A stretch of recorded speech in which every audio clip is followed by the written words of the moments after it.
Sebagian besar dari kita, dari kecil kita didoktrinasi atau kita diajarkan untuk menjadi anak yang penurut. Kita dilarang untuk banyak bertanya, kita dilarang untuk banyak menentang, kita dilarang untuk banyak membantah. Dan sedihnya, semakin kita nurut, semakin kita dicap jadi anak yang baik.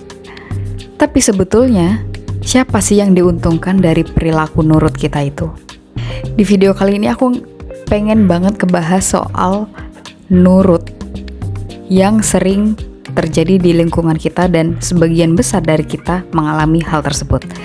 Aku tuh cuma berpikir bahwa kenapa sih kita tuh dilarang untuk berpikir dan patuh atau tunduk dengan stigma-stigma atau prinsip-prinsip nurut ini.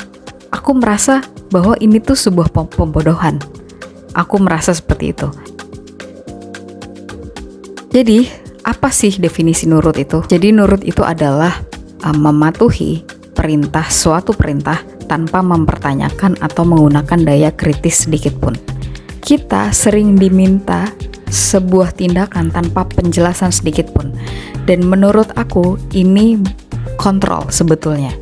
Karena tidak ada ruang berpikir di dalamnya. Kenapa aku bisa bilang hal ini adalah kontrol?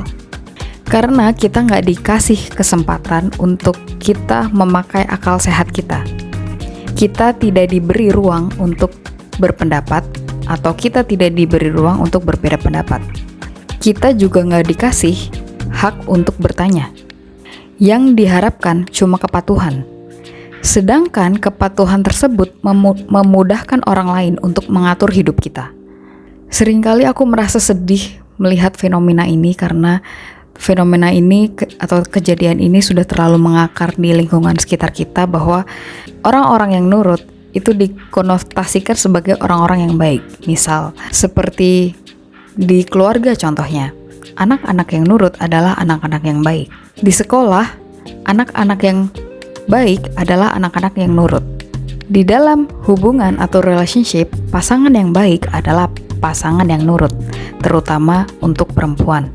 Kalau kita berpikir kritis, kita dianggap sombong, dianggap membangkang, dianggap tidak tahu diri, dianggap kurang ajar, dan sebagainya. Padahal berpikir kritis tidak sama dengan berperilaku durhaka.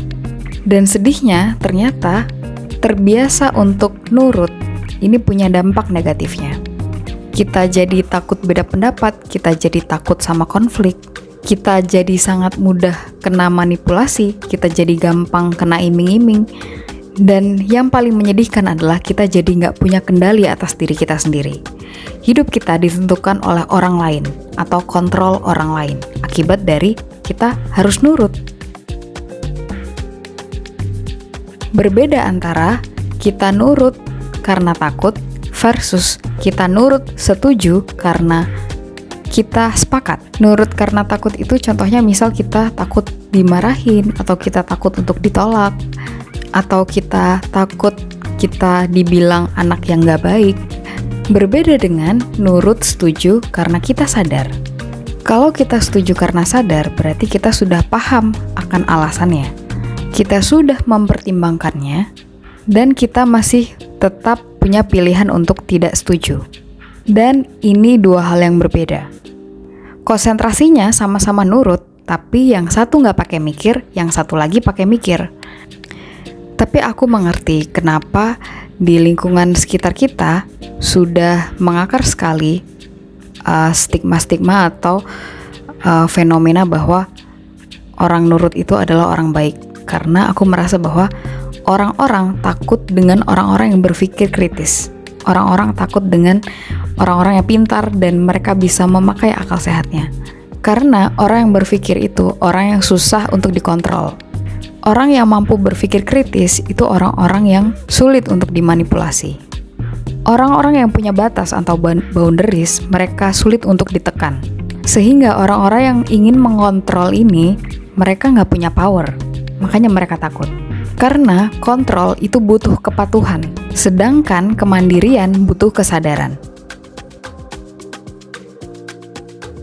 Berarti apakah kita harus membangkang? Jawabannya tidak.